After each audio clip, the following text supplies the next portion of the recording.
Bir күні Мұса Тұр тауында тұрып, «Я Алла, мен ғой сенімен тікелей тілдесіп тұрмын.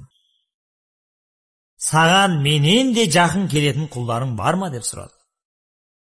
Алла тағала: «Әй Мұса, өзіңді маған жақын тұрмын деп ойлайсың? Дәл қазір екеуміздің арамызда 70 000 қабат перде бөліп тұр.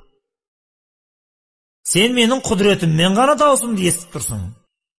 Маған сенен де жақын келетін құлдарым бар» деп жауап берді.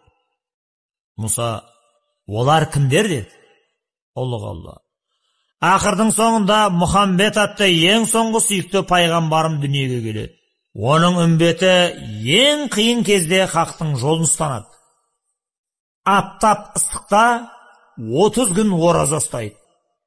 Олар ауызашарға жиналғанда дастарханда сан түрлі дәмді тағам самсап тұрады.